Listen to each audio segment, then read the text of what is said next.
Kelly, a 65-year-old retiree, was quietly enjoying her life after retirement. She spent her days volunteering at a local children's facility. Interacting with the children naturally reminded her of her own grandson, Noah.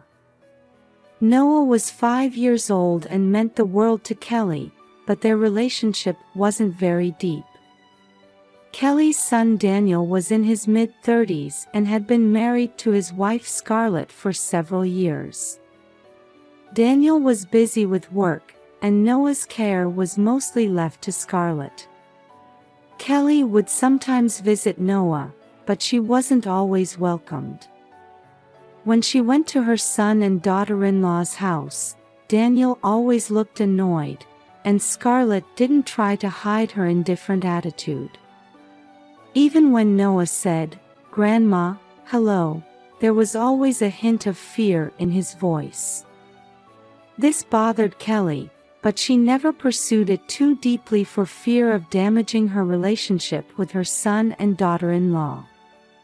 One day, while Kelly was volunteering at the facility, she received a call from Daniel. "Mom, Noah is missing." Those words filled Kelly with shock and anxiety. Her son and daughter-in-law said they had filed a missing person report with the police, but something didn't sit right with Kelly. "Why is Noah missing? Do you have any idea?" Kelly asked. "We don't know. When we came home, Noah was gone, and there was only a note left saying, 'Don't look for me,'" Daniel explained. Kelly wasn't satisfied with that explanation. Noah wasn't the type of child to do something like this. He always listened to his parents, and she couldn't think of any reason for him to run away. "Something's not right," Kelly muttered. "I'm going to look for Noah too." Trusting her instincts, Kelly began searching for Noah. She first went to her son and daughter-in-law's house to investigate Noah's room. His room was tidy, and nothing seemed out of the ordinary. However, one photograph caught her eye. It was a photo of Noah smiling, but there was something unnatural about his smile. This child might be hiding something, Kelly thought. She decided to examine Noah's room more closely. That's when she found a small box under the bed. Inside the box were several drawings Noah had made. Upon closer inspection, the drawings seemed to express Noah's inner feelings. He harbored fear and frustration towards his parents and may have been using his drawings to calm himself. One drawing, in particular, caught Kelly's attention. It depicted a boy being scolded by his dad and mom. Kelly was convinced that Noah was troubled. She needed to investigate further to determine why he had run away. Next, Kelly decided to talk to the neighbors. She reached out to people who knew Noah and asked about his demeanor and behavior. Several strange testimonies emerged. Recently, Noah seemed down. He always walked with his head down, said a neighborhood housewife. "I once heard Noah crying in the middle of the night. But I couldn't tell where it was coming from," another resident said. Hearing these testimonies, Kelly felt there was a high possibility that Noah was dealing with problems at home. She resolved to keep searching for him, never giving up until he was found. One night, Kelly was at home thinking about Noah. She spent a sleepless night praying for his safety. After finishing her volunteer work at the facility, she felt a pain in her chest every time she thought of Noah. How did this happen? Kelly asked herself. "I just hope he's safe." That night, Kelly couldn't sleep. Lying in bed, she checked the clock repeatedly. It was past 2 a.m., and she still couldn't fall asleep when suddenly, she heard a faint voice from outside. "Grandma! Grandma, are you there?" It was Noah's voice. Kelly leaped out of bed in surprise and looked out the window. There stood Noah, covered in mud and in tatters. He was shaking and crying out, "Please, help me." Kelly quickly put on her slippers and rushed outside to Noah. "Noah, I'm so glad you're safe," she said, embracing him as tears streamed down her face. Noah, his face a mess of tears, pleaded, "Grandma, please don't tell Dad and Mom." Kelly hurried to bring Noah inside. His body was cold and covered in mud, and he couldn't stop shaking, so she cleaned him up with a warm shower and gently dried him with a towel. "Noah, what happened? How did this happen?" Kelly asked. Noah was silent for a while but eventually began to speak in bits and pieces. "A week ago, Dad and Mom took me to the mountains. There, they told me, 'We don't need you anymore,' and abandoned me." Kelly was stunned by his words, and anger welled up inside her. How could they? She screamed in her heart, but she remained calm to soothe Noah. "So, how did you make it here?" "I came down the mountain and desperately walked. I thought Grandma's house would be safe." Noah continued in a small voice. Kelly was moved by Noah's courage but also felt growing anger towards her son and daughter-in-law's cruelty. "You did well, Noah. You can feel safe now," she said gently. Noah seemed to be gradually calming down. "Grandma, there's more I need to tell you." "You can tell me anything, Noah." "Grandma will listen." Kelly looked at him. Noah took a deep breath and continued, "Dad and Mom were trying to kill me. To get money called insurance." For a moment, Kelly was at a loss for words, but she quickly embraced Noah. "Oh my."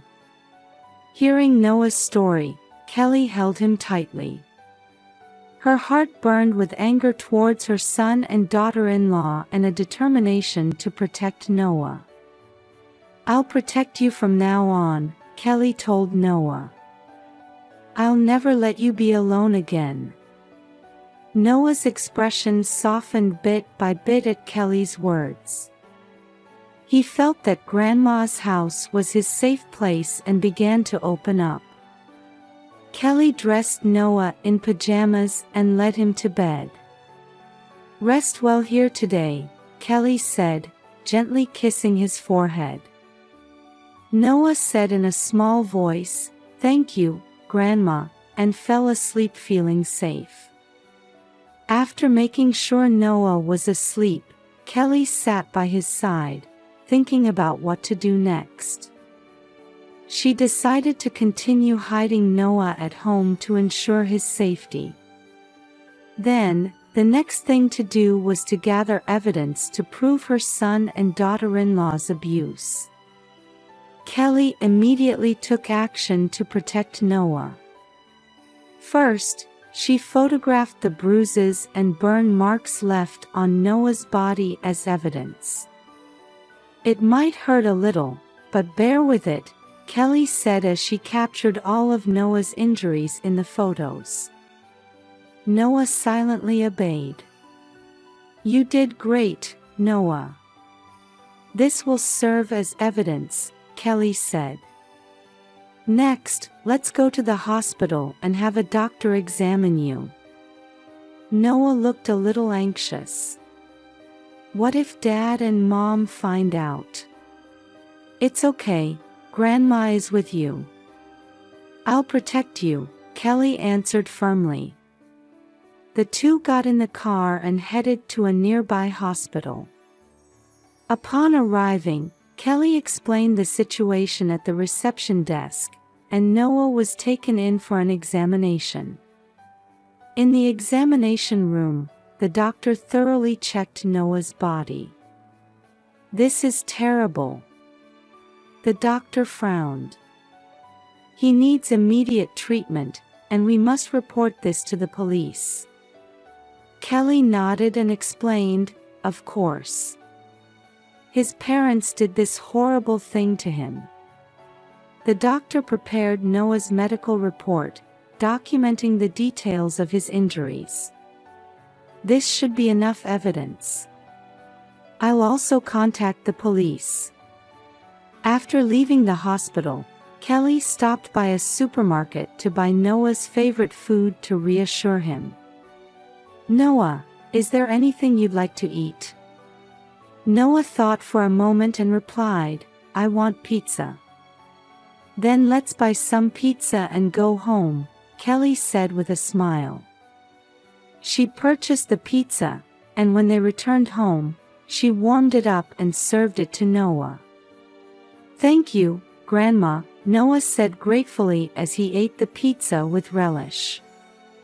That night, after putting Noah to bed, Kelly's anger and frustration towards her son and daughter-in-law welled up again. She had a strong resolve never to forgive them and was determined to take the next course of action. The following morning, Kelly went to the police station and explained Noah's situation in detail. She submitted the photographs and medical report as evidence and accused her son and daughter-in-law of abusing him. The police took Kelly's complaint seriously and promised to begin an investigation. "Don't worry, we'll start the investigation right away," the police officer said. "We'll take protective measures to ensure Noah's safety."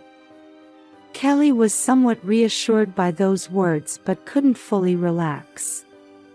She felt she couldn't let her guard down until her son and daughter-in-law faced legal consequences. Back at home, Kelly made time to play with Noah to cheer him up. She read his favorite picture books and played games with him, trying to help Noah regain his smile, even if just a little. "Grandma, thank you. I feel safe when I'm at your house," Noah said with a smile. "That's wonderful, Noah. Grandma is happy to have you here too," Kelly replied.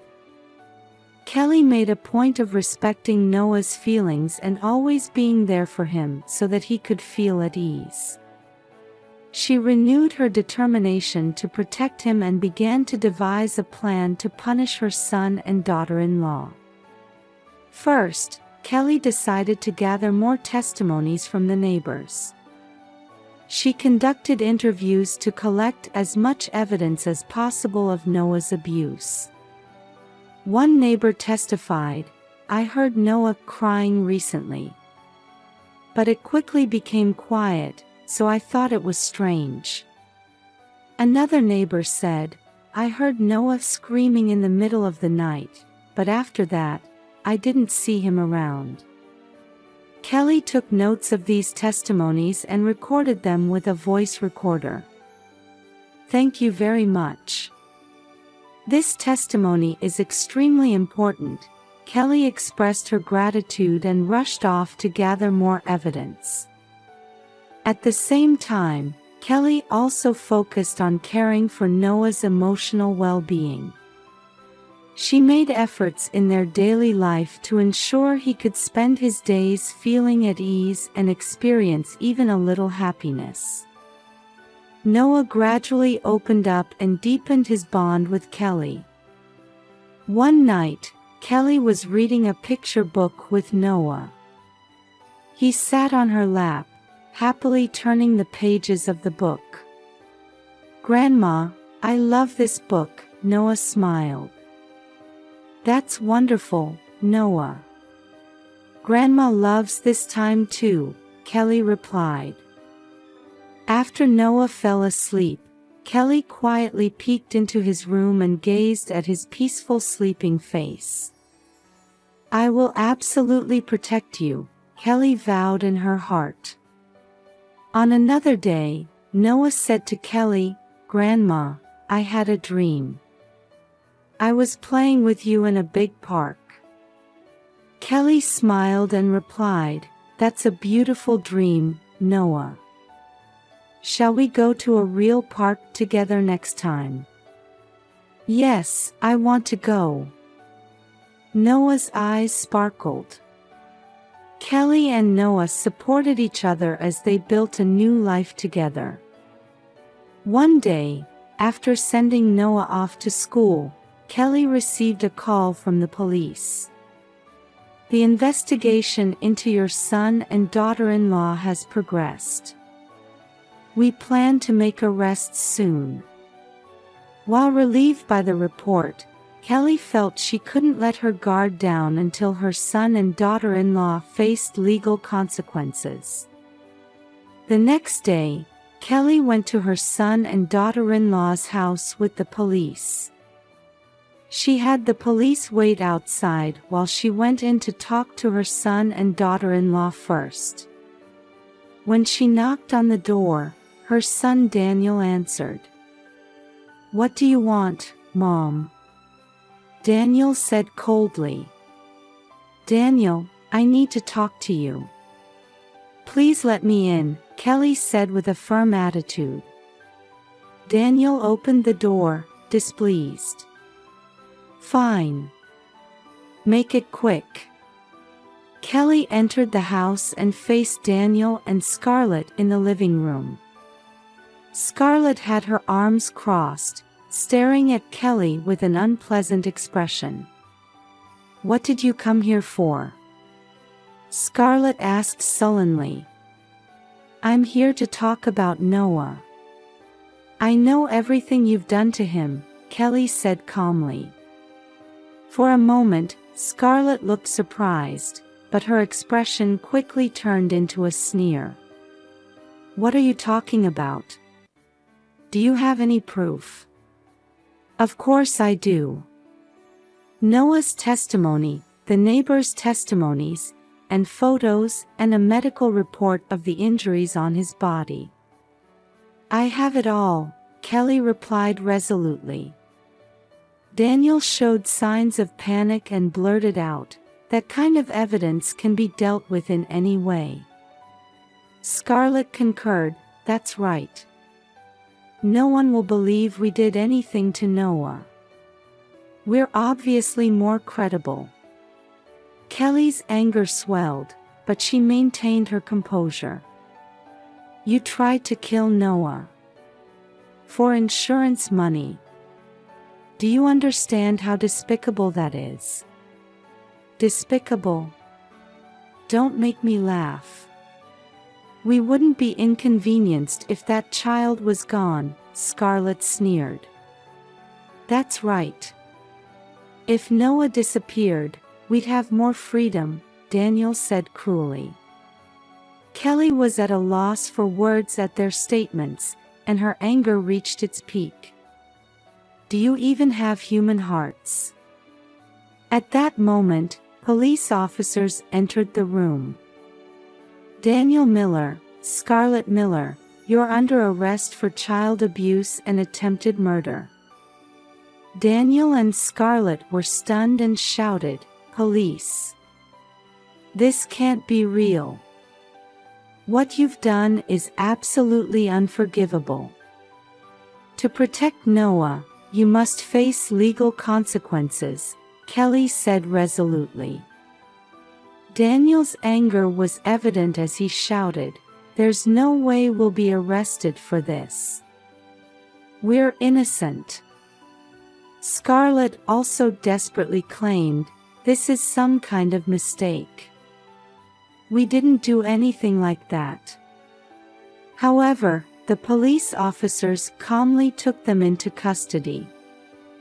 Kelly expressed her gratitude to the police officers, saying, "Thank you very much.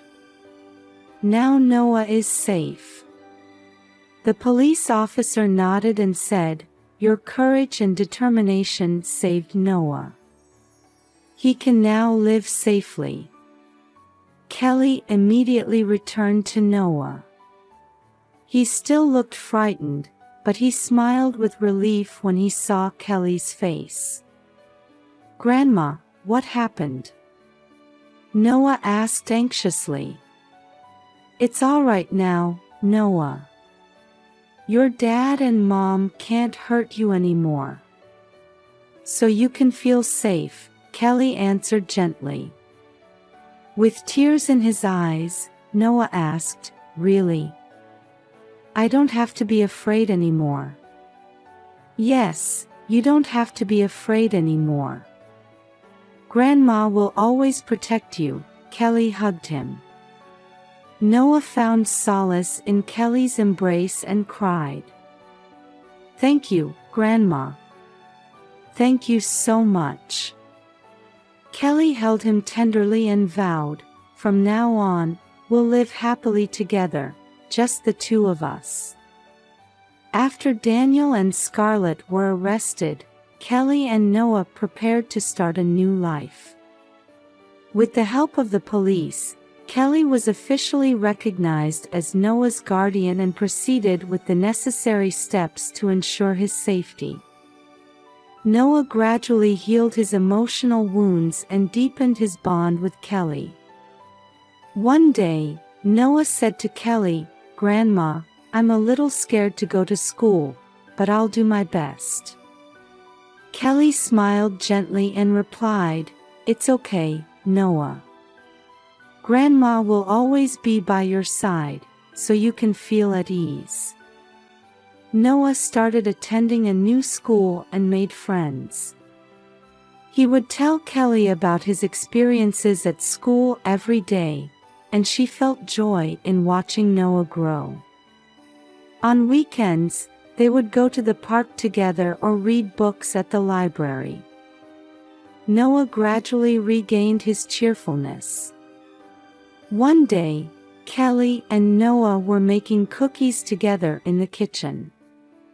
As Noah happily kneaded the dough, he said, "Grandma, when I grow up, I want to be as good at cooking as you." Kelly laughed and replied, "That's wonderful, Noah. Grandma loves cooking with you too." When the cookies were ready, they arranged them on the table and enjoyed them with warm tea. As Noah took a bite of a cookie, he said, "Grandma, thank you. I'm really happy when I'm with you." With tears in her eyes, Kelly replied, "Me too, Noah. Being with you is my happiness."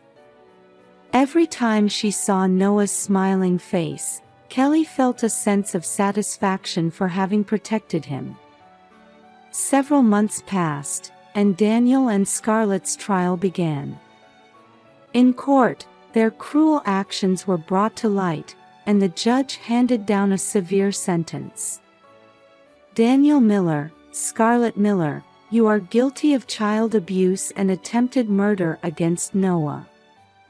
You will now spend a long time in prison," the judge announced calmly. Daniel clenched his fists and muttered, "This wasn't supposed to happen. How did it come to this? We just wanted the insurance money." The judge answered coldly, "Your actions are unforgivable. Endangering Noah's life is absolutely unacceptable." Scarlett broke down in tears and pleaded, "But we loved him.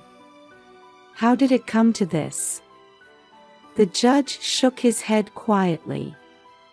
"It was you who took actions that cannot be explained by the word love. For Noah's sake, you must reflect on your actions." Scarlett whispered through her tears, "Noah, I'm sorry." Kelly and Noah left the courtroom and took a step towards building a new life. Noah held Kelly's hand tightly and said, "Grandma, let's always be together from now on." Kelly smiled and replied, "Of course, Noah." will continue to live happily together.